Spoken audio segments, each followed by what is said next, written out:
Next steps.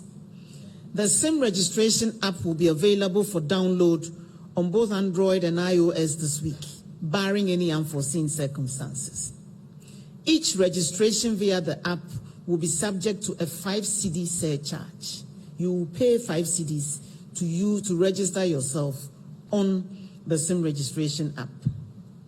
Non-resident Ghanaians who do not have the Ghana card can use their passports to complete the process via the app, but will be required to update their details with the Ghana card once they acquire it.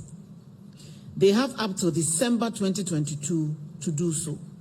I urge them to comply with these directives and to contact the NCA if they have any peculiar challenges. Ghanaians on official assignment outside the country or students on scholarships who cannot acquire the Ghana card by December should also contact the NCA. Special provision has already been made for members of the diplomatic corps in consultation with the Ministry of Foreign Affairs and Regional Integration, and they have been notified. It's also come to my knowledge that amputees and others who have some physical challenge are also a category of persons who are having some difficulties registering their SIMs. We will have discussions with the NIA on how to resolve these challenges. All visitors to Ghana can now acquire SIMs with their passports, and I encourage the airport authority to work with the network operators to provide adequate venues for the acquisition of SIMs at the airport. As indicated earlier, these will be valid for 3 months, and if they want to use them for a longer period, they must acquire the non-citizen ID card to validate their SIMs. Network operators must provision their systems to send notifications to this category of SIM card users. Now to the vexed question of the deadline. The statistics indicate that there was a 90% drop in SIM registrations as soon as the first deadline was extended on 21st March. Until a week ago, there were no queues at any registration center. People started rushing to register when they realized that the deadline was imminent after going to sleep when it was extended. About 50% of those who have completed the first stage of the process have not concluded the second stage. They have linked their SIMs to the Ghana card, and so that cannot be attributed to Ghana card challenges. I've also been informed that some people who have obtained quick loans from their service providers have decided not to register their SIMs to avoid repaying those loans. That is evil corruption, and you will be found out.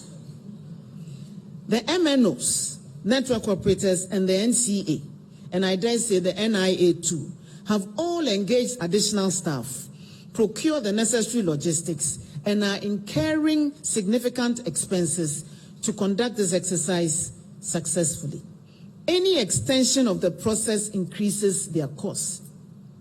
Upon consultation with the industry and in view of the challenges enumerated above, I have very reluctantly decided to grant a final conditional extension.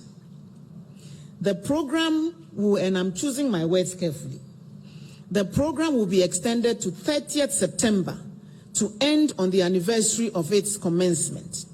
That will give us 1 full year of SIM registration. It will be reviewed at the end of this month, and any SIM that has not been fully registered by the end of August will be barred from receiving certain services, including voice and data services. It will also be more expensive to use unregistered SIMs. The full range of punitive measures will be announced at another press briefing in September. Kindly do not blame your service provider when you suffer that fate due to your own inaction. To be forewarned is to be forearmed. I must end by reminding us all that the Ministry of Communications and Digitalization is not the supervisory ministry for the National Identification Authority, even though we collaborate and work very closely with them. My hapless self has been roundly vilified in certain quarters, particularly this past week, for Ghana card challenges, which I am not responsible for. Professor Kenatefa and his second minister, Honorable Ambrose Derry, Minister for the Interior, are available to answer any Ghana-related issue, please. I am staying firmly in Midimile.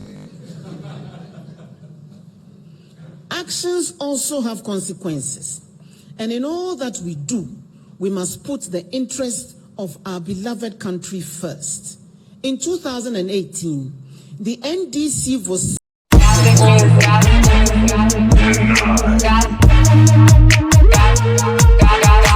Classic TV Ghana.